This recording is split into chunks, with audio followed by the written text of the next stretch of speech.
첫 번째 대선 뉴스는 이른바 문재인 침해설, 악성 루머죠. 악성 루머고 거짓, 페이크 뉴스입니다.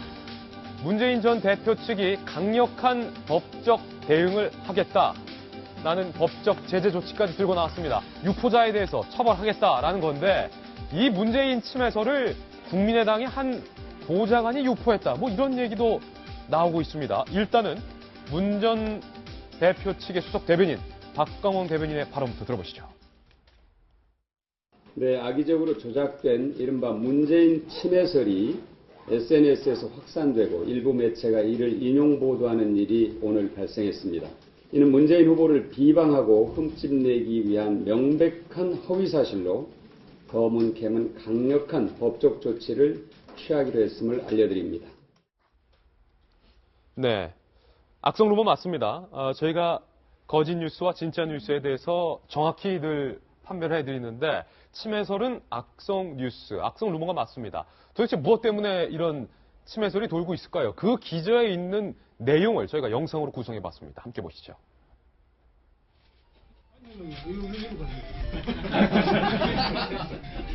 여기서 이리 가셔야 돼요.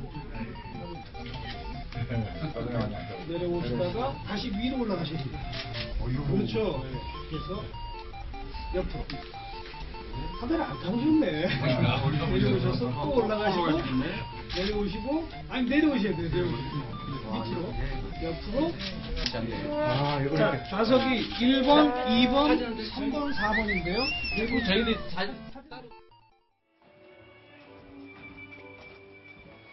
네, 조금 전에 보셨던 건 사다리 타기를 하는 방법을 모르는 쩔쩔매는 문 전 대표의 모습을 근거로 치매 증상이 있다. 뭐 이런 악성 루머가 돌고 있는 거예요. 그리고 이건 탄핵이 된 당일 문 전 대표가 팽목항을 찾아서 방명록을 쓰는데 3월 10일이 아니라 4월 10일로 날짜를 잘못 썼던 그 장면인데 역시 이것을 근거로 치매 증상이 있는 것 아니냐 라는 등의 차마 SNS에 도는 내용을 저희가 다 소개해드리기도 민망한 그런 내용인데 분명 악성 루머인 것이 분명해 보이는데 근데 사다리 타기는 진짜 못하시네요. 안 해봤나 봐요, 이거, 사다리 타기. 두 가지 지점을 말씀드리고 싶어요. 이런 악성이 있어서는 안 되죠. 안 되죠. 그런데요. 제가 이제 박근혜 전 대통령 때 이제 여러 번 말씀드렸지 않습니까?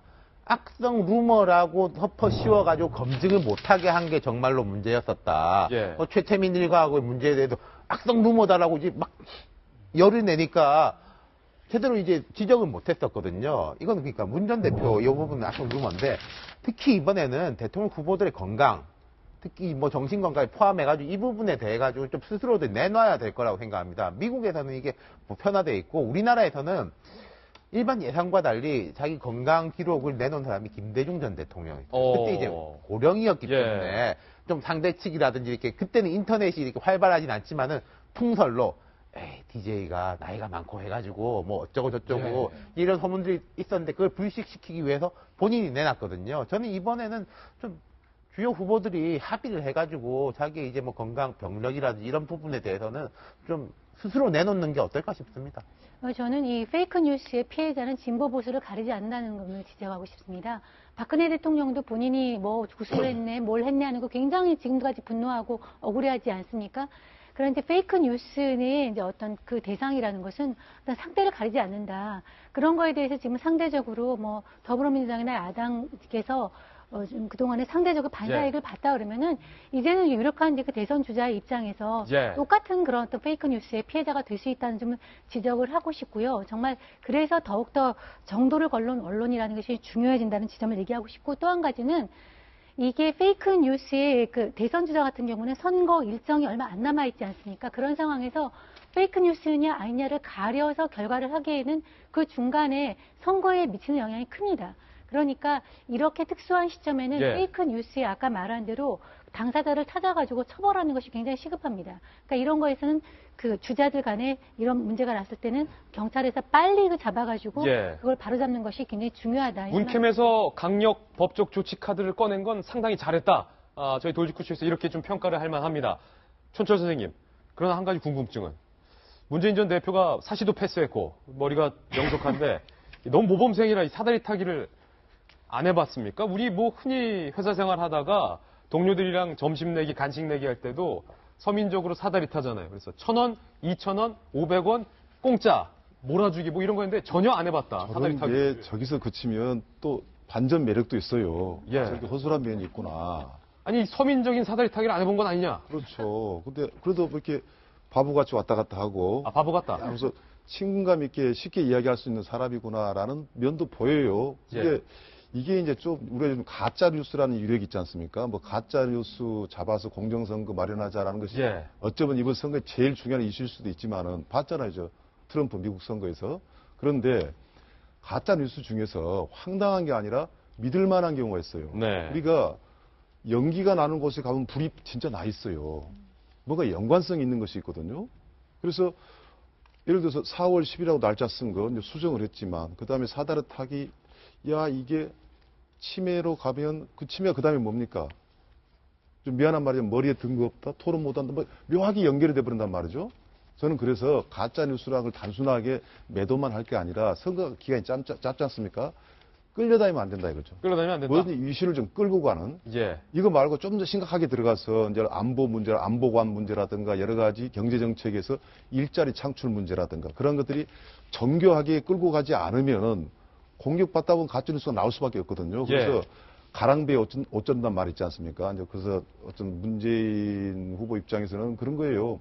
호사다마라고 많은 공격이 들어올 겁니다. 여기에 대한 강력 대응을 준비를 해야지, 다양하게 준비를 해야지, 안 하면 어디서 안희정 지사 봤지 않습니까? 다시 약간 반전됐지만 좀 선한 의지랑 그 말 한마디에 완전히 뒤바뀌어 버렸잖아요. 예. 사실 지금도 그걸 벗어나지 못하고 있는 건 사실이에요. 그렇기 때문에 이 문제는요, 선거라는 게 뭡니까? 네거티브 선거도 굉장히 주요할 수 있기 때문에 뭐 포지티브, 선한 선거도 중요하지만 정치에서는 성선설이 없습니다.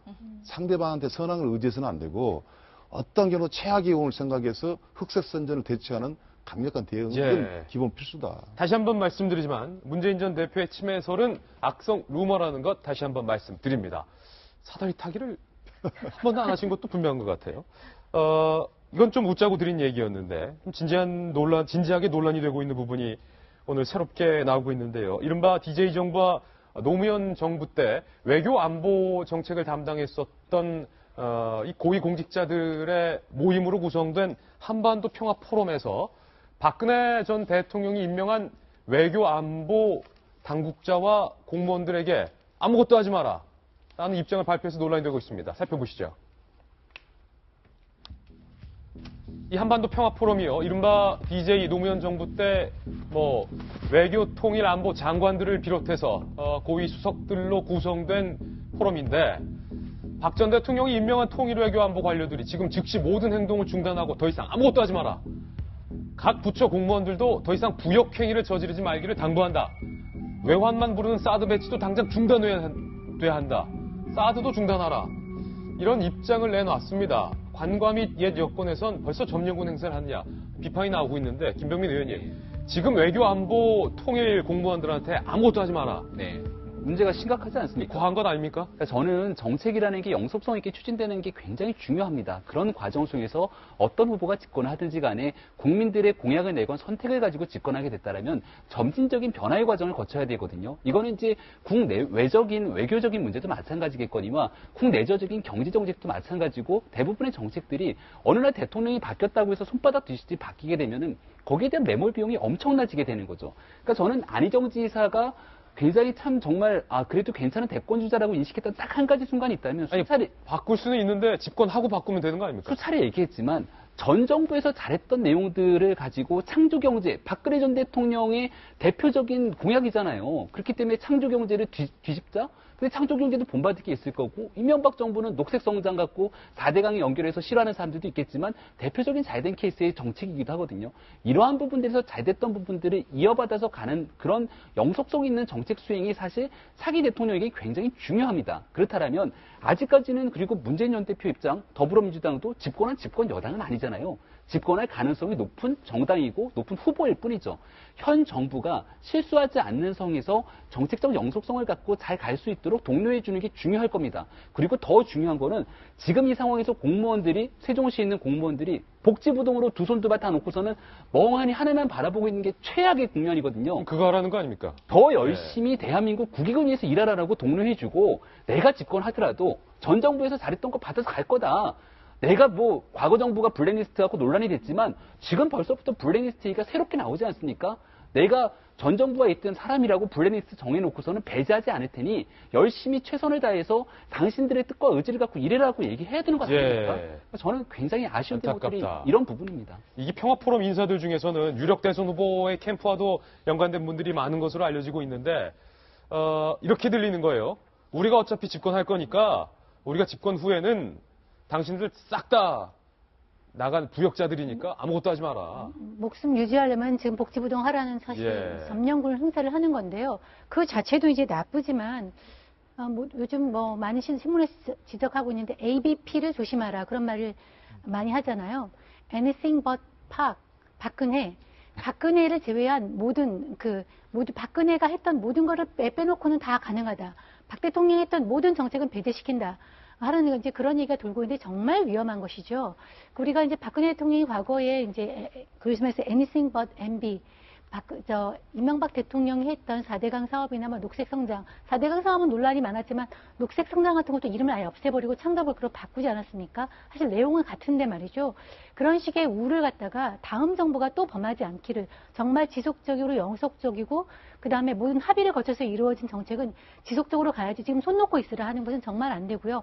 이런 것을 할 때 당의 이익이 아니라 정권의 이익이 아니라 나라의 이익을 보고 결정을 했으면 좋겠습니다. 저도 좀 비판 좀 하고 싶습니다. 저 정말 조심해야 되는 거예요. 제가 국방부 정책자문위원을 하고 있는데 가면 창조국방이라는 걸 지시가 내려와가지고 몇 년째 정말 국방부에서 원래 해서 안 될 연구를 하고 창조란 걸 맞추다 보니까 즉 대통령이 되고 나서도 어떤 기준을 적고 슬로건 정치를 해서는 안 되거든요. 그런데 우리가 5년 단임제이기 때문에 정책의 단절이 가장 큰 문제예요. 그래서 살려갈 수 있는 건 살려야지 그게 대한민국 정부의 정통성인데 지금 문재인 캠프의 가장 큰 문제는 많은 사람 들어와 있어요. 그래서 이제 그 사람들은 야 정권 잡으면 나 뭔가 찾아니까 다른 사람 들어오지 말아라. 예. 그게 폐쇄적인 겁니다. 많이 들어와 있거든요. 지금 문재인 대표의 가장 큰 문제는 폐쇄적이고 굉장히 뭔가 남한테 거부감을 준다라는 것. 그게 지금 가장 큰 문제 아닙니까? 근데 캠프에서 저렇게 하고 있는 것은 특히 한반도 포럼에 있는 분들은 그 철학과 입장이 지금의 다른 사람들하고 꼭 박근혜 정부가 아니라 자기 주관이 강한 사람들이에요. 저기서 말이 나오면 안 됩니다. 그래서 차라리 저런 조직이 없는 게 문재인 대표가 국민과 더불어서 압도적으로 당선되는데 그 첩경이 되는 것이지 저는 지금이라도 아직 본격적인 대선 캠프 들어가지 않았지 않습니까? 예. 어떻게 보면 저걸요 오히려 멈춰야 된다라는 생각을 하고 저게요 어쩌면은요 그 차기 민주당 정부가 만약에 들어선다 칩시다. 그랬을 때 많은 사람이 벌써 예상을 하는 겁니다. 저는 정말 문재인 캠프가 정말 집권을 하고 국민의 정부로 들어서고 싶다면은 이 문제만큼은 지금부터 정말 원점으로 돌아가서 좀 생각했으면 좋겠다라는 것을 예. 강하게 좀 말씀드리고 싶습니다. 예. 두 번째 대선 뉴스로 넘어가겠습니다. 함께 보시죠. 어쩌다 보니 보수진영 지지율 1위 자리에 오르게 된 황권한 대행. 이러지도 저러지도 못하는 고민의 일주일이 이번 주부터 시작이 된다는 뉴스가 보도되고 있습니다. 일각에서는 3일째 공식 행보를 자제하면서 출마를 할지 말지를 황권한 대행이 고민하는 것 아니냐 라는 관측도 나오고 있습니다만 나간다 안 나간다에 대해서 명확하게 입장을 밝히지 않고 있어요. 황권한 대행 주변에서 출마를 종용하고 불출마를 종용하는 목소리들이 나오고 있습니다. 구여권지대에서 말입니다. 하나씩 살펴보겠습니다. 먼저 자유한국당. 보수 진영에서 유일하게 지지율 10에서 15%가 나오는 황권한 대행이 출마 포기를 할 경우 무책임하다는 비난을 들을 수 있다. 책임론 나왔습니다. 자유한국당 중도파와 나눠졌군요. 바른정당, 국민당 일각에서는요. 황권한 대행의 출마는 문재인 후보에게 그냥 정권을 안겨주겠다라는 것이다. 나오지 마라. 이런 얘기가 나오고 있는데 이 칼럼. 황권한 대행이 출마를 하려면 대선일 지정 전에 출마를 해야 한다라는 관측이 많은데 그렇다면 이번 주 안에 좀 판가름이 나는 건가요? 그렇죠. 탄핵이 3월 10일 날 선고가 됐기 때문에 60일 이내에 대선이 치러져야 되고 50일 전에 선거일 공고가 돼야 됩니다. 예. 그래서 이제 20일까지 결정을 해야 되고 그 결정을 하는 사람은 지금 바로 황교안 권한 대행이 될 텐데 그러니까 이제 그런 거죠. 정말 출마를 할 거라면은 그 전에 출마 선언을 하고 아니면은 그 공고일 지정 이후에는 어쨌든 국정 그 대선을 관리해야 되는 총리 입장에서는 그 이후에 나가서는 안 된다. 그러니까 심판이 경기 뛸 수는 없다. 그렇죠. 그러니까 일주일 내에 결정해라 이런 건데 이제 두 가지죠. 사실은 야당에서는 황교안 총리 나오는 거 좋아합니다. 속으로. 아, 야당에서 좋아해요? 네, 본인들한테 유리하다고 생각을 하고 있을 겁니다. 왜냐하면 황교안 총리 얼굴에서 박근혜 전 대통령의 얼굴을 떠올리는 사람들이 굉장히 많기 때문에 예. 야권 입장에서 솔직히 계산기 두들겨 보면은 황 총리가 나와주는 게 어떻게 보면 감사한 일이죠. 그렇군요. 네, 저는 그렇게 생각을 하고요. 근데 이제 황교안 그 권한대행이 조금 전에 이 청와대 참모진의 9명 그 사표를 반려하면서 얘기했던 게 국정 공백을 막기 위해서다라는 명분을 내세우지 않았습니까? 저는 그 말을 스스로 지키고자 한다면 나와서는 안 된다고 생각하는 입장입니다. 나와서 안 된다. 네네. 네. 나오지 않을 거다. 아니면 나와서 안 된다. 저는 미묘한 둘 다요. 뉘앙스 차이인데. 네, 나와서는 안 된다는 생각이 강하고요. 나오지 않을 거라고 예측하고 있습니다. 김병민 의원님. 예. 나올까요? 안 나올까요? 저는 안 나올 거라고 생각을 하는데요. 그 두 가지가 공존하는 거잖아요. 황교안 대행 보고 나오라고 하는 사람과 나오지 말라고 하는 사람과 저는 이 사람들은 황교안 대행이 눈 감고 가만히 생각해 보세요. 이분 뭐 독실한 기독교 신자로 알려져 있는데 예. 누가 진정으로 나를 생각하는 사람이에요. 황교안 대행 보고 나오라고 하는 사람들은 당신이 죽음으로 인해서 내가 살고자 하는 사람들이 나오라고 부추기는 겁니다. 예. 왜냐하면 황교안 대행이 나오면 당선될 확률이 얼마나 있겠습니까? 당선될 확률이 저는 지극히 낮다고 보는데 예. 거기서 얻을 수 있는 거는 어떻게 됐든지 간에 보수표의 집결을 통해 갖고 특히나 자유한국당이 살아날 수 있는 길을 모색하고자 하는 사람들이 나오라고 부추기는 거고요. 황교안 권한대행을 나오지 말라고 얘기하는 분들은 당신이 갖고 있는 소명을 가지고 2달여 남은 기간 동안 안정적인 국정 운영을 이끌어가면 당신의 명예에도 도움이 될 뿐만이 아니라 국가의 안정적인 발전에도 도움이 될 것이다. 그리고 네. 진정으로 보수정당을 아끼는 사람이라면 새로운 보수의 가능성을 가지고 이번 선거에서 어떻게든 미래를 도모할 수 있다고 생각하는 사람들일 겁니다. 그럼 황교안 권한대행이 어떤 선택지를 받아들 것이는 저는 명확하다고 보여지는데 혹시나 여기에 대해서 엉뚱한 선택지를 받아든다면은 와 정말 가슴이 답답할 뿐인 거죠. 황 권한대행이 내색은 안 하지만 고민은 하고 있을 거다 이런 건데 자유한국당에서 이 대선 경선 룰이 정해지지 않았습니까? 막판에 합류한 주자도 이른바 경선에 참여할 수 있다라는 특혜를 주면서 이것이 황 권한대행의 염두한 특혜가 아니냐라는 논란마저 일고 있습니다. 자유한국당의 대선 주자들이 이에 대해서 반발을 하고 있는데요. 자유한국당의 대선 주자 11명 중에 너무 많아서 다 볼 수는 없고 두 분의 발언만 들어보겠습니다. 저는 오늘 자유한국당 비상대책위원직 사퇴서를 제출했습니다. 지금 우리 자유한국당은 민주주의 정당의 기본을 벗어나고 있습니다.